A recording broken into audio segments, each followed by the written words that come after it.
Welcome to Here's How We Get There. It's the daily show filled with conversations about business and mental health in a down-to-earth style with real-world language. Now let's dive in with your co-hosts, Kenneth Shark Kinney and Trey Tucker. All right, Trey, we're talking about our pesky friend and foe, the cell phone. 47%. That's a study came out recently, said that 47% of Americans admit that they are addicted to their phones. Studies showed that there were over 350 times a day that they were checking their phones. That means they're doing it when they wake up. That means they're doing it when they go to sleep.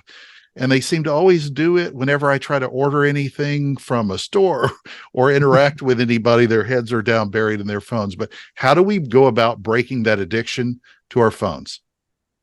So first, you got to get a really clear understanding of why you even want to make a change in the first place. Because if your only motivation is like a survey or a study like this, where you just kind of feel guilty and you feel like, well, I should do this, it's not going to happen, because one of the worst things we can do is just should on ourselves. And so we got to figure out, what is the phone doing that's holding me back, and how would making some sort of a reduction of the time actually propel me forward? Once we have that vision, that gives us the motivation to actually make some changes. But the other thing is, once you decide to give up something or cut back on something, whether it's phone use or caffeine or whatever, you got to have a really clear plan on how you're going to replace it and what you're going to replace it with. So, for example, if I want to spend, let's say, 5 minutes fewer a day on my phone, I also got to decide, how am I going to invest or spend those 5 minutes? For me, it might be I'm going to go take a walk outside, or do some jumping jacks, or talk to somebody face to face. Anything that still gives me some dopamine, just like the phone does, but just in a more, natural way rather than the screen way. How about you? What do you think? Well, this is not a clinical point. I won't claim to be a therapist in any way, unlike someone else on this show who actually is a therapist.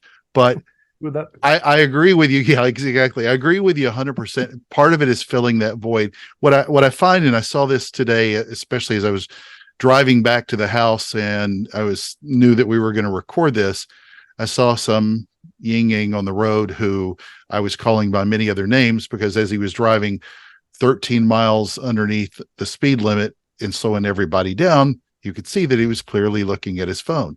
Now, he was in a crappy little car, and I'm sitting there wondering, who do you think is checking in on you? The Kardashians are not sending you a DM. There's nothing happening on your social life, but it's that people are looking for that dopamine. They're trying to fill that void in every way they can. This was put on by Asurion, the study, but I thought it was interesting. I was waiting for it to be, put out there by Apple or Samsung phones or anybody else. But part of it, just like anything else, is just starting to change the habit.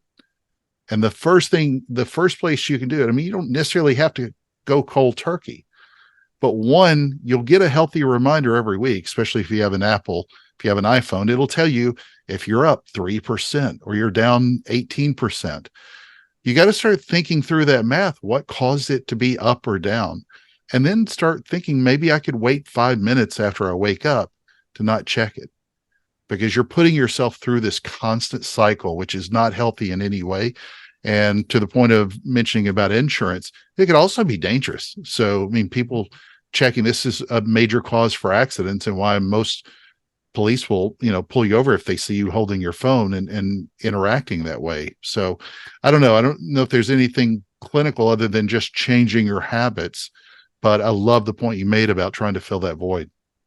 Well, and the void doesn't have to be just dopamine. A lot of times it's the need for connection. So if we can just identify what the need is, because it could be dopamine, it could be connection, but so many times if it's connection, for example, we think we're getting our connection need met through an app, but that's really just an artificial substitute, and it just leaves us more empty, just like you're doing right now. Can you hold on? I'm checking my emails while we're doing this. So tell us the case study now.